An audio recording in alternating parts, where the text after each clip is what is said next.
आपको बता दें कि पंजाब के सीएम के रूप में सुखजिंदर रंधावा का जो नाम है वो सामने आया है। पंजाब कांग्रेस ने तय किया है सुखजिंदर रंधावा का नाम। अब मात्र आपको बता दें कि हाईकमान की मंजूरी रह गई है। साथ ही 2 डिप्टी सीएम को लेकर भी जानकारी सामने आई है, जिसमें आपको बता दें कि 2 डिप्टी सीएम पंजाब के हो सकते हैं, जिसमें अरुणा चौधरी का नाम सामने आ रहा है, भारत भूषण अंशु का नाम निकलकर सामने आया है। बड़ी खबर इस वक्त पंजाब की सियासत से जुड़ी हुई आपको दे रहे हैं।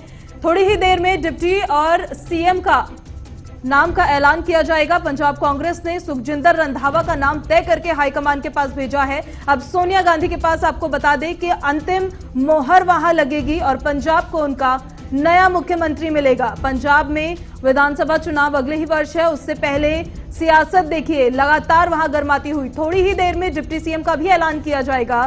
साथ ही आपको बता दें कि अगला मुख्यमंत्री कौन होगा पंजाब का, उसका भी ऐलान किया जाएगा। बताया जा रहा है कि पंजाब मंत्रिमंडल में 2 डिप्टी सीएम होंगे, जिसमें अरुणा चौधरी का नाम निकलकर सामने आया है और भारत भूषण आशु का नाम सामने आ रहा है। एक तरह से देखा जाए तो पंजाब की सियासत में देखिए यहां पर जातियों को भी साधने की कोशिश की जा रही है। अरुणा चौधरी दलित समाज से आती है, भारत भूषण आशु हिंदू समाज से आते हैं और सुखजिंदर रंधावा सिख समाज से। उनके बारे में जानकारी दे देते हैं। पंजाब के माझा क्षेत्र के गुरदासपुर जिले के रहने वाले हैं 62 साल के सुखजिंदर सिंह रंधावा, जो अगले मुख्यमंत्री पंजाब के हो सकते हैं। सुखजिंदर सिंह रंधावा कैप्टन अमरिंदर सिंह की कैबिनेट में जेल और सहकारिता मंत्री थी, साथ ही आलोचना भी करते थे कैप्टन की। रंधावा 3 बार के कांग्रेस विधायक रहे हैं और 2002, 2007 और 2017 में निर्वाचित भी वो हुए हैं। एक पुराना आपको बता दें कि पॉलिटिकल हिस्ट्री इनकी रही है। सुखजिंदर रंधावा राज्य कांग्रेस के उपाध्यक्ष और एक जनरल सेक्रेटरी के पद पर भी रह चुके हैं,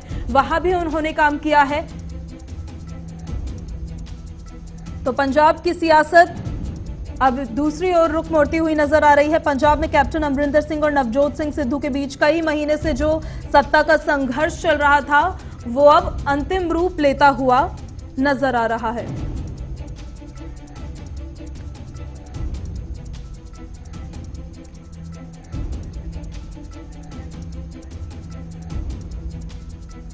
चलिए, हमारे साथ संवाददाता उज्जवल सीधे दिल्ली से जुड़ रहे हैं और हमारे साथ पंजाब से नवदीप सीधे जुड़ रहे हैं। रुक कर लेते हैं, पहले उज्जवल का रुक करते हैं। उज्जवल, बस अब एक औपचारिक ऐलान की देरी रह गई है।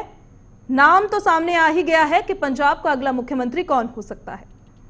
बिल्कुल ठीक, देखिए सिर्फ औपचारिक तौर पे हम कह सकते हैं कि ये चीजें रह गई, क्योंकि अगर हम पंजाब कांग्रेस की बात करेंगे तो पंजाब कांग्रेस की तरफ से ये स्पष्ट कर दिया गया है कि अगला जो सीएम है वो बहुत मुमकिन है देखिए सुखजिंदर सिंह रंधावा रह सकते हैं। और अगर हम राष्ट्रीय राजधानी दिल्ली की बात करें तो इस वक्त देखिए हम राहुल गांधी के आवास के बाहर खड़े हैं और तकरीबन देखिए जो राहुल गांधी के घर पे जो रही है मीटिंग, यहाँ पे अंबिका सोनी जो है वो तकरीबन 1:20 के आसपास पर पहुंच गई थी और इस समय जो टाइम हो रहा है तकरीबन 3:30 बजे के आसपास का समय हो रहा है। तो ये 2 घंटे के आसपास जो है ये मीटिंग चली और जिसके बाद देखिए अभी कुछ ही देर पहले ही राहुल गांधी अपने आवास से निकले और देखिए जो सूत्रों के हवाले से खबर मिल रही है उसके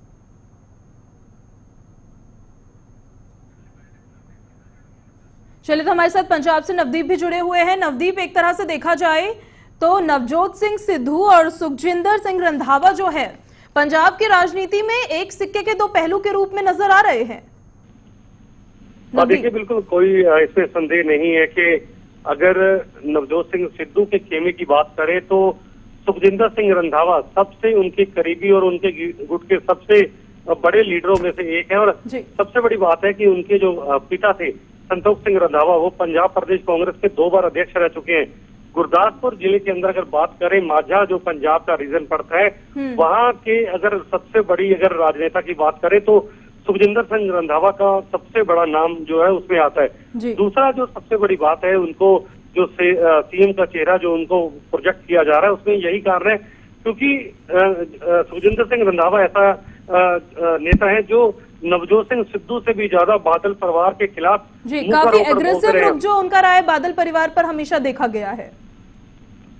देखिए बिल्कुल, क्योंकि अब जब भी हाल ही के अंदर जो एसआईटी बनाई गई थी बहबल कला और कोटपुरा गोलीकांड बेअदबी कांड को लेकर, जब उनकी रिपोर्ट खारिज कर दी थी हाई कोर्ट की तरफ से, तो कैप्टन सरकार के खिलाफ अगर सबसे पहले किसी ने मोर्चा खोला था तो वो सुखजिंदर सिंह रंधावा थे, अपनी सरकार के खिलाफ, अपनी मुख्यमंत्री के खिलाफ। हालांकि आज भी जब रंधावा ने बयान दिया तो उन्होंने कहा कि कैप्टन अमरिंदर सिंह उनके पिता के समान है, लेकिन वो कुछ चीजें ऐसी थी जिसको लेकर उनका सॉफ्ट कॉर्नर रहा और वो उनको बर्दाश्त नहीं थी, क्योंकि इससे पार्टी का नुकसान हो रहा था, पार्टी की छवि को नुकसान हो रहा था। यही कारण था कि वो कैप्टन अमरिंदर सिंह के खिलाफ उनको बोलना पड़ा, क्योंकि कहीं ना कहीं कुछ चीजें ऐसी थी जिसको लेकर कैप्टन अमरिंदर सिंह सही फैसला नहीं ले पा रहे थे। तो यही कारण है कि नवजोत सिंह सिद्धू का नाम जब पीछे हुआ, क्योंकि हाल ही के अंदर उनको अध्यक्ष बनाया गया था, अभी पार्टी फेरबदल करने के ज्यादा मूड में नहीं थी, तो यही कारण था कि सुखजिंदर सिंह रंधावा एक तो वो सिद्धू के सबसे बड़े करीबी है, कैबिनेट के अंदर सबसे वो पुराने और बड़े मंत्री का रूप में एक चेहरा थे, सिख जट चेहरा है। दूसरी जो सबसे अहम बात है कि क्योंकि बादल परिवार के खिलाफ कार्रवाई को लेकर ही कांग्रेस पार्टी के कई नेता लगातार आवाज उठाते रहे हैं, और यही कारण है सुखजिंदर सिंह रंधावा क्योंकि एक सख्त फैसला लेने वाले नेताओं से एक माने जाते हैं, तो यही कारण है कि शायद उनके नाम पर जो है वो पार्टी जो है मोहर लगाते हुए फिलहाल। लेकिन देखिए, बादल परिवार पर एग्रेसिव तो वो रहे हैं, लेकिन कैप्टन के खिलाफ भी वो काफी जाते हुए नजर आए हैं। साथ ही सिद्धू समर्थक वो हमेशा से रहे हैं। अब सिद्धू की महत्वाकांक्षाओं का क्या होगा नवदीप, एक बड़ा सवाल यहाँ पर ये खड़ा होता है। और दूसरा ये कि क्या ये ऐसी साझेदारी थी, क्योंकि देखिए जो सुखविंदर सिंह रंधावा थे उन्होंने पूरी कोशिश कर दी थी नवजोत सिंह सिद्धू को प्रदेश अध्यक्ष वहां पर कांग्रेस का बनाने के लिए कि आप हमें अध्यक्ष बनाएं, हम आपको मुख्यमंत्री बनाएंगे। देखिए, हम ये जरूर कह सकते हैं कि अगर पंजाब के अंदर राजनीतिक तौर पर कोई जो लॉबीबाजी हुई है कांग्रेस के अंदर, उसमें अगर 3 सबसे बड़े चेहरे रहे थे तो उसमें सबसे मुखर नाम सुखजिंदर सिंह रंधावा का था। इसके बाद पंजाब के जो पर्यटन मंत्री हैं चरणजीत सिंह चन्नी, वो सुखजिंदर सिंह रंधावा के ये कह सकते हैं कि परछाई बनकर उनके साथ रहे। ये दोनों नेता ऐसे थे जो सबसे पहले और पहले दिन से नवजोत सिंह सिद्धू को पार्टी का अध्यक्ष बनाने के फेवर में थे, और यही कारण था कि उन्होंने अपने ही मुख्यमंत्री के खिलाफ मोर्चा खोल दिया। हालांकि उनको ये नहीं पता था कि इनका नतीजा क्या होगा। मैं आपको एक चीज बताना चाहूंगा आपको। देखिए, एक समय ऐसे था कि जब पंजाब के मुख्यमंत्री की तरफ से ये बयान तक जारी कर दिया गया था कि अगर कैबिनेट रिशफल होगा तो 2 मंत्रियों को बाहर का रास्ता दिखाया जाएगा, और उन 2 मंत्रियों के नाम में से सबसे पहला नाम रंधावा का था और दूसरा नाम था चरणजीत सिंह चन्नी का। लेकिन आप देखिए सियासत कैसे बदलती है। आज जिस मंत्री को हटाने की बात मुख्यमंत्री कर रहे थे, लेकिन वो आज पंजाब के मुख्यमंत्री नहीं है, और जो उनके राज्य में मंत्री थे, बिल्कुल ऐसी ही सियासत जो है वो करवट मोड़ लेती है। नवदीप, आप हमारे साथ बने रहिए। दिल्ली से हमारे साथ उज्जवल भी लगातार बने हुए हैं। उज्जवल, सबकी निगाहें अब दिल्ली पर है, क्योंकि दिल्ली से ही हाईकमान हरी झंडी देगी। बिल्कुल ठीक है, दिल्ली से ही हाईकमांड जो है वो हरी झंडी देगी। इसलिए देखिए बहुत मुमकिन है कि राहुल गांधी, अभी जैसा सूत्रों के हवाले से बताया जा रहा है कि अभी वो देखिए अपने घर से निकले हैं, और बहुत मुमकिन है कि वो जो कांग्रेस के अंतरिम अध्यक्ष है सोनिया गांधी से मुलाकात करने गए। और हो सकता है कि देखिए जिस तरीके से पंजाब कांग्रेस से पूरा हम ही कह सकते हैं फाइनल हो चुका है, सुखजिंदर सिंह रंधावा का नाम जो है वो पूरा मुख्यमंत्री के लिए फाइनल कर दिया गया है। तो अब सिर्फ आला कमान से ही देरी है कि जो पूरे घोषणा है वो की जाए। तो इसलिए राहुल गांधी हो सकता है कि सोनिया गांधी से खुद देखिए गए हैं वहां पर मिलने के लिए, बातचीत हो सकती है कि किस तरीके से, क्योंकि अब देखिए विधानसभा के भी जो चुनाव है वो बहुत ज्यादा नजदीक है, तो कांग्रेस पार्टी नहीं चाहती कि किसी भी तरीके से उनसे कोई चूक हो जाए। इसलिए देखिए राहुल गांधी शायद खुद वहां पर गए हैं, सोनिया गांधी से बातचीत करने गए। तभी वहीं देखिए कि चूक ना हो जाए, इस वजह से जातीय समीकरण भी उज्जवल साधने की यहाँ पर कोशिश की जा रही है। मुख्यमंत्री की देखिए बात करेंगे, सुखजिंदर रंधावा का नाम सामने निकल कर आ रहा है, सिख समुदाय से आते हैं। वहीं डेप्यूटी सीएम, 2 डेप्यूटी सीएम की बात हो रही है। एक हिंदू समाज से भारत भूषण आशु का नाम निकलकर सामने आ रहा है, दूसरा अरुणा चौधरी का नाम जो दलित समाज से आती है उनका निकलकर सामने आ रहा है। तो एक तरीके से देखा जाए तो जातीय समीकरण को भी साधने की पूरी कोशिश में यहां कांग्रेस है।